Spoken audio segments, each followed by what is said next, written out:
ಬಸವಣ್ಣನವರು ಬಿಜ್ಜಳನ ಆಸ್ಥಾನದೊಳಗ ಅರ್ಥಮಂತ್ರಿಯಾಗಿದ್ರು, ಕರ್ಣಿಕರಾಗಿದ್ರು. ಅವರಿಗೆ ಈ ಬದಲಾವಣೆ ತರುವ ಅವಶ್ಯಕತೆ ಏನೂ ಇರಲಿಲ್ಲ, ಅಥವಾ ಬದಲಾವಣೆ ತರಲೇಬೇಕು ಅನ್ನುವಂಥ ಏನು ಅಗತ್ಯತೆ ಅವ್ರಿಗಿರಲಿಲ್ಲ. ಆದಾಗ್ಯೂ ಸಹಿತ ಅರಿವು ಮೂಡಿಸಿಕೊಂಡಿದ್ದ ಬಸವಣ್ಣನವರು ಸಮಾಜದೊಳಗ ಇಷ್ಟು ಅನ್ಯಾಯ ನಡೀತದ, ಇಷ್ಟು ಅತ್ಯಾಚಾರ ನಡೀತದ, ಇಷ್ಟು ಅವಹೇಳನ ನಡೀತದ, ಜಾತಿ ಭೇದ ಐತಿ, ಮತಭೇದ ಐತಿ, ಲಿಂಗಭೇದ ಐತಿ, ಇದನ್ನ ಹೇಗೆ ತೊಡೆದು ಹಾಕಬೇಕು ಅಂತ ಹೇಳಿ ಯೋಚನೆಯನ್ನ ಮಾಡ್ದ ಬಸವಣ್ಣ. ಆ ಯೋಚನೆ ಮಾಡ್ತಲೇ ದೇಶದಾದ್ಯಂತ ಇರುವಂತಹ ಶರಣರನ್ನ ಬಸವ ಕಲ್ಯಾಣಕ್ಕೆ ಆಕರ್ಷಿಸಿದ.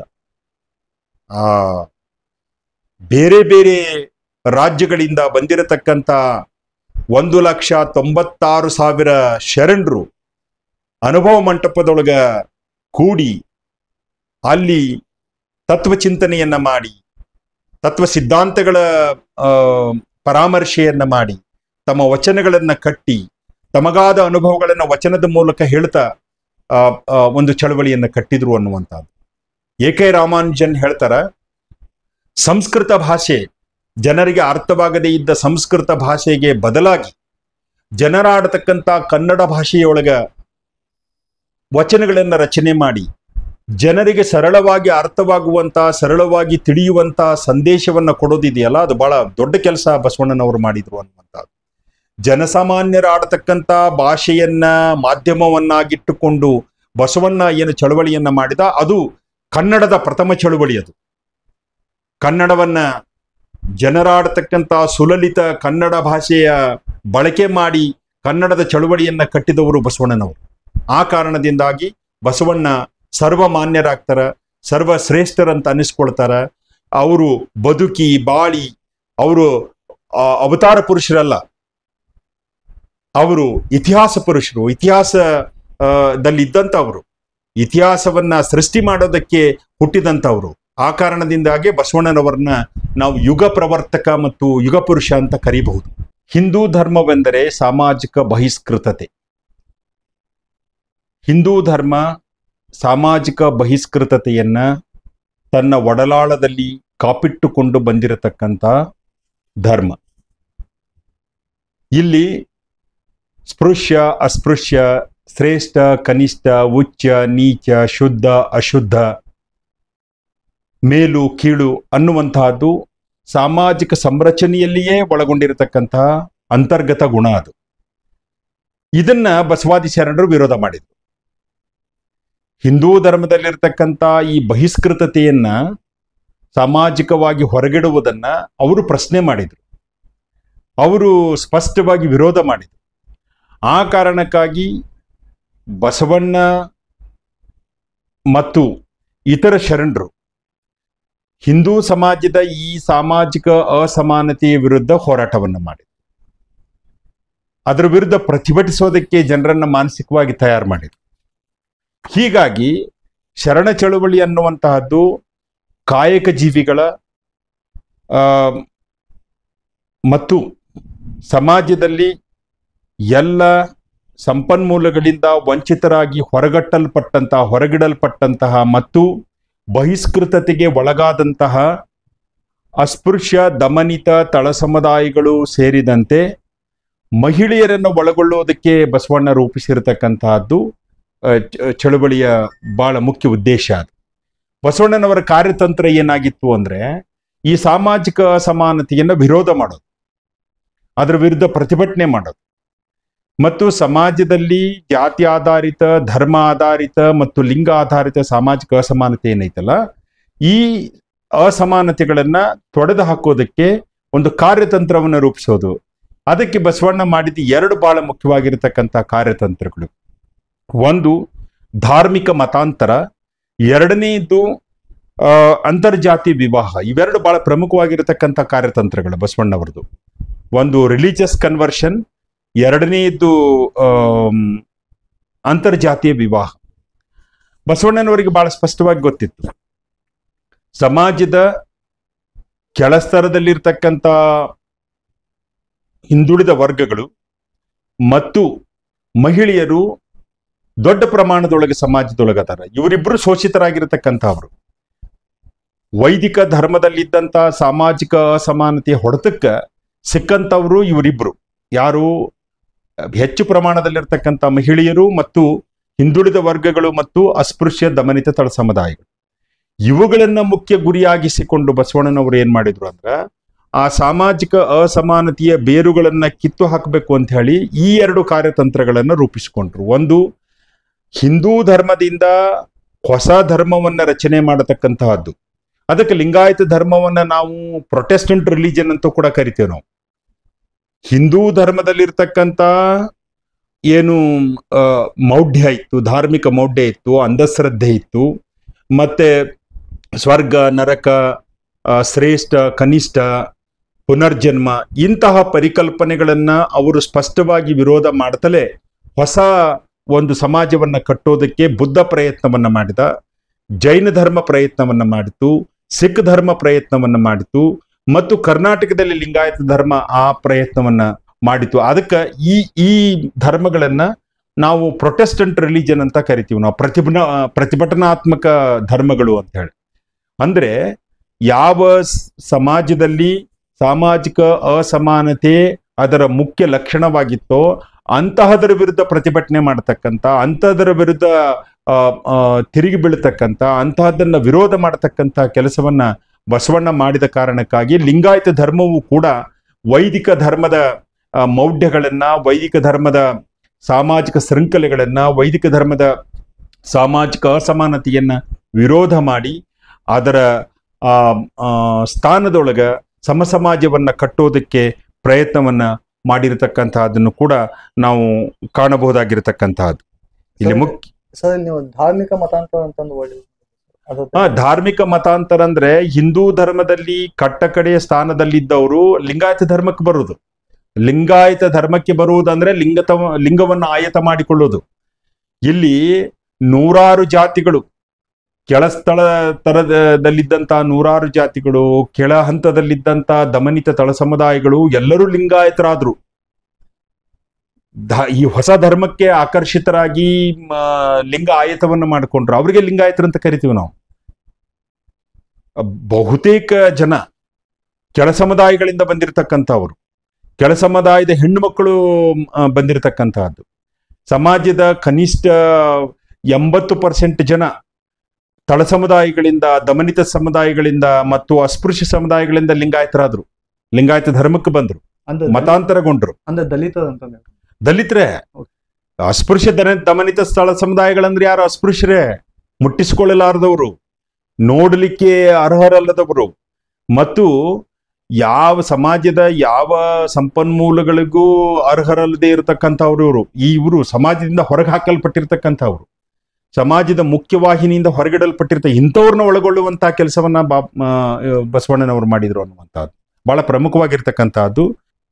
ಹಿಂದೂ ಧರ್ಮದೊಳಗೆ ಏನು ಕಂದಾಚಾರ ಇತ್ತು, ಧಾರ್ಮಿಕ ಮೌಢ್ಯ ಇತ್ತು, ಅಂಧಶ್ರದ್ಧೆ ಇತ್ತು, ಮೂಢನಂಬಿಕೆಗಳಿದ್ವು, ಮಡಿ ಮೈಲಿಗೆ ಮನೋಭಾವ ಇತ್ತು, ಅಸ್ಪೃಶ್ಯ ಅನ್ನುವಂಥ ಏನು ಭೇದ ಭಾವ ಇತ್ತು, ಆ ಪುನರ್ಜನ್ಮ ಪರಿಕಲ್ಪನೆ ಇತ್ತು. ಇವುಗಳಿಗೆ ಬಸವಣ್ಣ ವಿರೋಧ ಮಾಡ್ತಾನೆ. ಬಸವಣ್ಣನ ಸ್ಪಷ್ಟವಾದ ವಿರೋಧ ಇರೋದು ಹಿಂದೂ ಧರ್ಮದಲ್ಲಿರ್ತಕ್ಕಂಥ ಮೌಢ್ಯಗಳನ್ನ ವಿರೋಧ ಮಾಡ್ತಕ್ಕಂಥದ್ದು.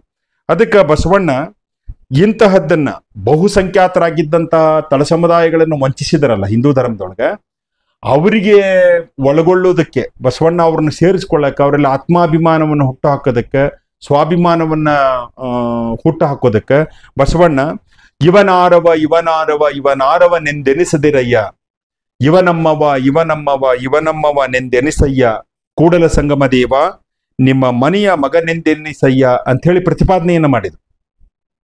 ಇವ ಹೊಲಿಯ, ಇವ ಮಾದಿಗ, ಇವ ಡೋಹರ, ಇವ ಸಮಗಾರ ಅಂತೆ ಭೇದ ಭಾವ ಮಾಡದಲೇ ಇವನಮ್ಮವ ನೆಂದೆನ್ನಿಸಯ್ಯ ಕೂಡಲ ಸಂಗಮ ದೇವ, ಇವ ನಿಮ್ಮ ಮನೆಯ ಮಗನೆಂದೆನ್ನಿಸಯ್ಯ ಅಂತ ಹೇಳುವಂಥದ್ದು. ಇದು ಬಹಳ ಅದ್ಭುತವಾಗಿರತಕ್ಕಂಥ ಮಾತಿದು. ಈ 21ನೇ ಶತಮಾನದಲ್ಲಿಯೂ ಕೂಡ ಯಾರೂ ಹೊಲೆಮಾದಿಗರನ್ನ ನಮ್ಮ ಬಂಧುಗಳು ಅಂತ ಹೇಳ್ಕೊಂಡಿಲ್ಲ. 12ನೇ ಶತಮಾನದೊಳಗ ಬಸವಣ್ಣನವರು ಆ ಕೆಲಸವನ್ನ ಮಾಡಿದ್ರು. ಇದು ಅಭೂತಪೂರ್ವವಾಗಿರ್ತಕ್ಕಂತಹದ್ದು.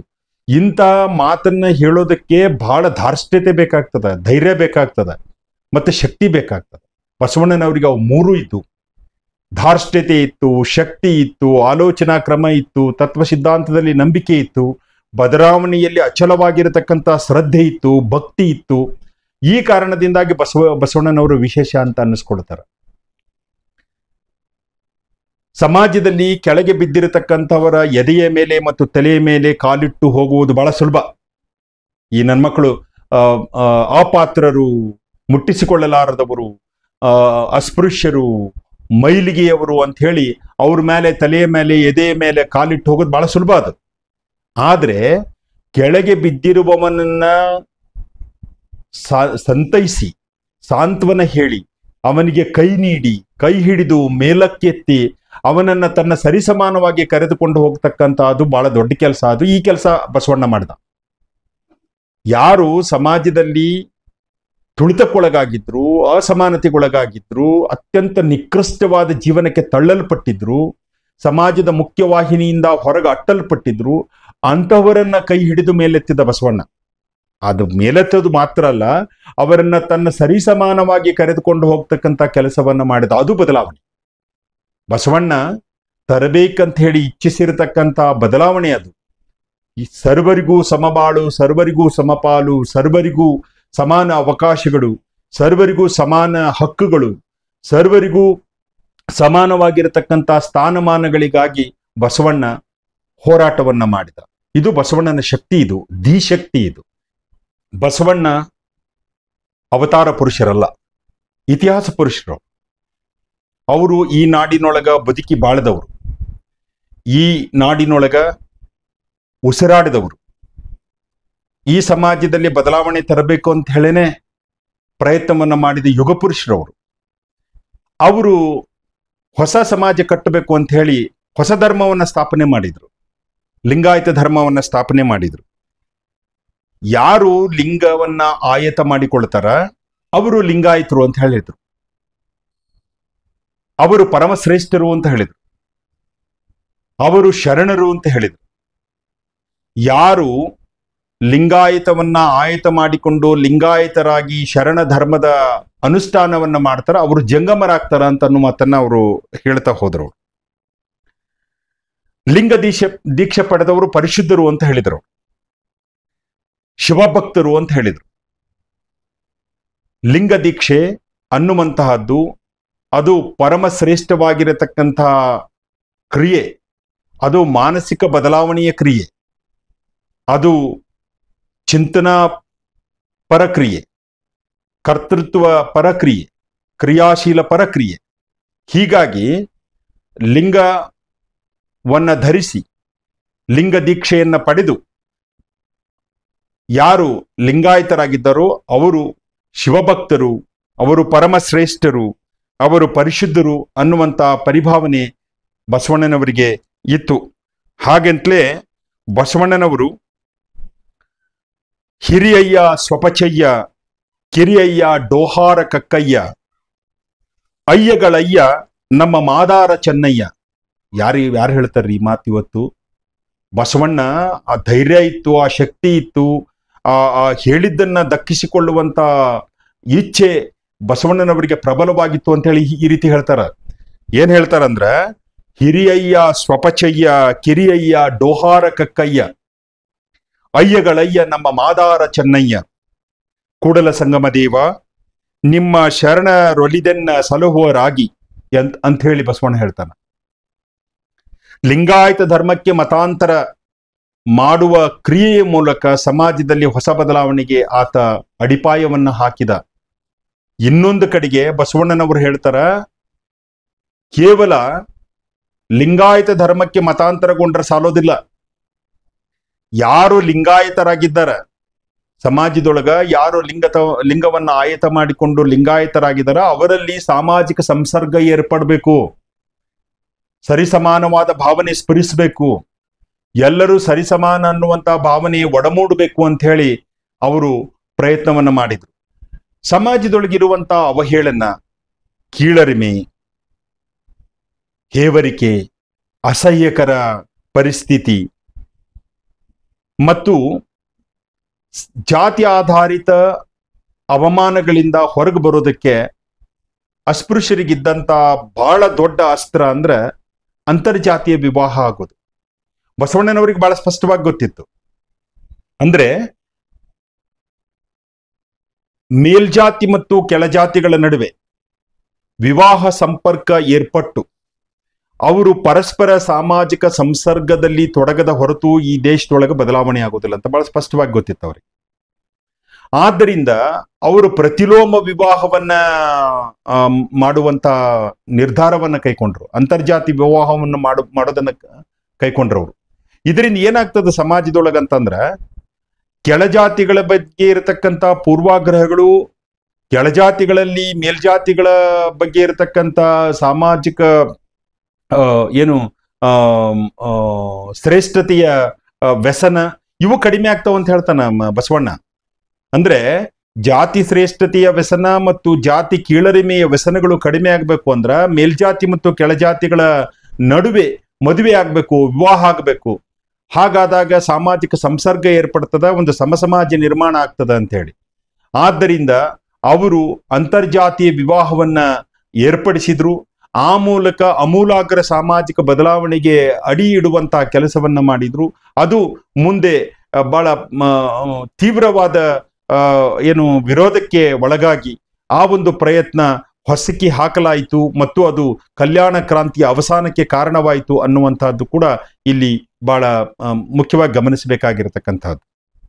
ಶರಣರು ಎಲ್ಲಾ ವರ್ಗಗಳು, ಎಲ್ಲಾ ಜಾತಿಗಳು, ವೃತ್ತಿಗಳು, ಸ್ತ್ರೀಯರು ಮತ್ತು ಅಸ್ಪೃಶ್ಯರು, ಅರಸರು ಮತ್ತು ಮಂತ್ರಿಗಳು, ಕೈಕಸುಬಿನವರು, ಮಡಿವಾಳರು, ಉಪ್ಪಾರರು, ಅಂಬಿಗರು ಮತ್ತು ಚರ್ಮಕಾರರನ್ನೊಳಗೊಂಡ ಶರಣ ಸಮುದಾಯವೇ ಲಿಂಗಾಯತ ಧರ್ಮವಾಗಿದೆ. ಇದು ಕಾಯಕ ಜೀವಿಗಳ ಒಕ್ಕೂಟ. ಇದು ಲಿಂಗಾಯತ ಧರ್ಮ ಅನ್ನತಕ್ಕಂತಹದ್ದು ಕಾಯಕ ಜೀವಿಗಳ ಒಕ್ಕೂಟ. ಬಸವಣ್ಣ ಸಾಮಾಜಿಕ ಚಳವಳಿಯ ನೇತೃತ್ವವನ್ನು ವಹಿಸಿಕೊಂಡ ನಂತರ ಸಾಮಾಜಿಕ ಒಳಗೊಳ್ಳುವಿಕೆಯ ವ್ಯಾಪಕತೆಯನ್ನು ಮತ್ತು ಸಾರ್ವತ್ರಿಕತೆಯನ್ನು ಎತ್ತಿ ತೋರಿಸುವಂತಹ ವಚನಗಳನ್ನ ಅವರು ಸೃಷ್ಟಿ ಮಾಡಿದರು.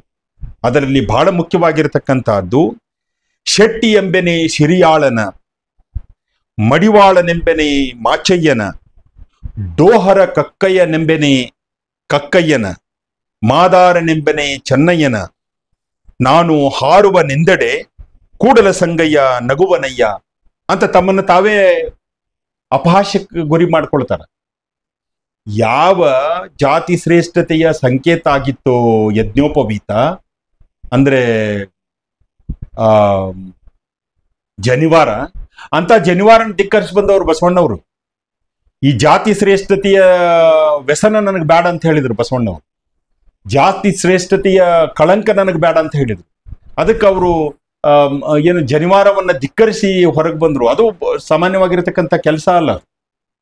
ಭಾರತದೊಳಗ ಎಷ್ಟು ಜನ ಸಮಾಜ ಸುಧಾರಕರು ಮೇಲ್ಜಾತಿಯವರದಾರ, ಮೇಲ್ವರ್ಗದಿಂದ ಬಂದಾರ, ಮೇಲ್ಸ್ತರದಿಂದ ಬಂದಾರ, ಅವರೆಲ್ಲರೂ ಜಾತಿ ಶ್ರೇಷ್ಠತೆಯ ಸಂಕೇತವಾಗಿದ್ದ ಜನಿವಾರ ಧಿಕ್ಕರಿಸಿ ಬಂದವರು. ಅದರಲ್ಲಿ ಬಸವಣ್ಣನವರು ಬಹಳ ಪ್ರಮುಖರಾಗಿರ್ತಕ್ಕಂಥವ್ರು. 12ನೇ ಶತಮಾನದೊಳಗ ಜಾತಿ ಶ್ರೇಷ್ಠತೆಯ ಸಂಕೇತವಾಗಿದ್ದಂತ ಯಜ್ಞೋಪವೀತ ಇತ್ತು, ಆ ಜನಿವಾರ ಇತ್ತು, ಅದನ್ನ ಧಿಕ್ಕರಿಸಿ ಬಂದ್ರ ಅವರು, ತೆಗೆದು ಬಿಸಾಕಿ ಬಂದ್ಬಿಟ್ರು. ಅದು ಬಸವಣ್ಣ ಮಾಡಿರ್ತಕ್ಕಂಥ ಬಹಳ ದೊಡ್ಡ ಕೆಲಸ ಅನ್ನುವಂತಹದ್ದು. ಬಸವಣ್ಣ ಹೇಳ್ತಾರ, ಲಿಂಗಾಯತರಾದ್ಮೇಲೆ ಅಲ್ಲಿ ಭೇದ ಭಾವ ಇರತಕ್ಕದ್ದಲ್ಲ ಅಂತ, ಲಿಂಗಾಯತರೊಳಗೆ ಭೇದ ಭಾವ ಇರಬಾರದು ಅಂತ ಬಸವಣ್ಣವ್ರು ಹೇಳ್ತಾರ, ಪ್ರತಿಪಾದನೆಯನ್ನ ಮಾಡ್ತಾರ. ಮುಂದೆ ಹೇಳ್ತಾರ, ತಾನು ಅಸ್ಪೃಶ್ಯರ ಜೊತೆಗೆ ಗುರುತಿಸ್ಕೊಳ್ತಾರ ಬಸವಣ್ಣವರು, ಸಮೀಕರಿಸ್ಕೊಳ್ತಾರ. ಅವರ ಒಳಗ ನಾನು ಹುಟ್ಟಿದವ, ಅವರೊಳಗ ನಾನು ಬದುಕಿದವ, ಅವರೊಳಗ ನಾನು ಜೀವಿಸ್ತವ, ಅವರ ಮಧ್ಯೆಯೇ ನಾನು ಬದುಕುವಂತವ ಅಂತ ಹೇಳಿ ತನ್ನನ್ನ ತಾನು ಅಸ್ಪೃಶ್ಯರೊಂದಿಗೆ ಗುರುತಿಸ್ಕೊಳ್ತಾರ. ಕುಲಜನಾಗಿ ಹುಟ್ಟಿಯೂ ಕೂಡ ಅಂತ್ಯಜರೊಂದಿಗೆ ತನ್ನನ್ನು ತಾನು ಗುರುತಿಸ್ಕೊಳ್ತಾರೆ ಬಸವಣ್ಣವರು. ತನ್ನ ಜಾತಿ ಶ್ರೇಷ್ಠತೆಯನ್ನ ಅಲ್ಲುಗಳಿತಾರ, ಅವರು ಬಹಳ ಸ್ಪಷ್ಟವಾಗಿ ಅಲ್ಲುಗಳಿತಾರ. ಅಲ್ಲಿ ಹೇಳ್ತಾರ, ಉತ್ತಮ ಕುಲದಲ್ಲಿ ಹುಟ್ಟಿದೆನೆಂಬ ಕಷ್ಟತನದ ಹೊರೆಯ ಹೊರಿಸದಿರಯ್ಯ, ಕಕ್ಕಯ್ಯ ನೊಕ್ಕದ ನಿಕ್ಕ ನೋಡಯ್ಯ, ದಾಸಯ್ಯ ಶಿವದಾನವ ನೆರೆಯ ನೋಡಯ್ಯ, ಮನ್ನಣೆಯ ಚೆನ್ನಯ್ಯ ನೆನ್ನುವ ಮನ್ನಿಸ, ಉನ್ನತ ಮಹಿಮ ಕೂಡಲ ಸಂಗಮ ದೇವ ಶಿವಧೋ ಶಿವಧೋ ಎಂದು ಉದ್ಗರಿಸುತ್ತಾನೆ. ಅದಕ್ಕೆ ಬಸವಣ್ಣ ಕರ್ನಾಟಕದ ಸಾಂಸ್ಕೃತಿಕ ನಾಯಕ ಮಾತ್ರ ಅಲ್ಲ, ಇಡೀ ವಿಶ್ವಕ್ಕೆ ಮಾದರಿಯಾಗಬಲ್ಲಂತ ಸಮಾಜ ಸುಧಾರಕ, ಕ್ರಾಂತಿಕಾರಿ ಮತ್ತು ಸಾಮಾಜಿಕ ಚಳುವಳಿಕಾರ. ಆ ಕಾರಣದಿಂದಾಗಿ ಬಸವಣ್ಣ ಇವತ್ತು ಸಮಾಜ ಸುಧಾರಕರಲ್ಲಿ ಅತ್ಯಂತ ಶ್ರೇಷ್ಠವಾದ ಸ್ಥಾನದಲ್ಲಿರ್ತಕ್ಕಂಥ ಒಂದು ಸ್ಥಾನವನ್ನು ಪಡೆದುಕೊಂಡಿದ್ದಾರೆ. ಈ ಸಂದರ್ಭದೊಳಗ ಬಸವಣ್ಣನವರ ಏನು ಆಶಯ ಇತ್ತಲ್ಲ, ಸಮಸಮಾಜ ನಿರ್ಮಿಸುವಂತ ಆಶಯ, ಆ ಆಶಯ ಇದ್ರೊಳಗೂ ಕೂಡ ಇದೆ ಅನ್ನುವಂತಹದ್ದು, ಸಂವಿಧಾನದಲ್ಲಿ ಕೂಡ ಇದೆ ಅನ್ನುವಂತಹದ್ದು. ಡಾಕ್ಟರ್ ಅಂಬೇಡ್ಕರ್ ಅವರು ಏನು ಜಾತಿ ವಿನಾಶ ಆಗಬೇಕು ಅಂತ ಹೇಳಿದ್ರ ಶಾಸ್ತ್ರ ವಿನಾಶ ಆಗಬೇಕು, ಜಾತಿ ವಿನಾಶ ಆಗಬೇಕು ಅಂತ ಹೇಳಿದ್ರ ಶಾಸ್ತ್ರಗಳ ನಿರ್ಮೂಲನೆ ಆಗಬೇಕು, ಅಂದಾಗ ಮಾತ್ರ ಜಾತಿ ನಿರ್ಮೂಲನೆ ಆಗ್ತದ ಅಂತ ಹೇಳಿ ಏನು ಅಂಬೇಡ್ಕರ್ ಅವರು ಹೇಳಿದ್ರು. ಇದನ್ನ 12ನೇ ಶತಮಾನದೊಳಗ ಬಸವಣ್ಣನವರು ಹೇಳಿರತಕ್ಕಂತಹದ್ದು. ಆ ಕಾರಣದಿಂದಾಗಿ ಬಸವಣ್ಣನವರು ಶ್ರೇಷ್ಠ ಸಮಾಜ ಸುಧಾರಕರು. ಬಸವಣ್ಣನವರಿಗೆ ಬಸವಣ್ಣನವರೇ ಸಾಟಿ, ಬಸವಣ್ಣನವರಿಗೆ ಯಾರನ್ನೂ ಹೋಲಿಸಲಿಕ್ಕಾಗುವುದಿಲ್ಲ.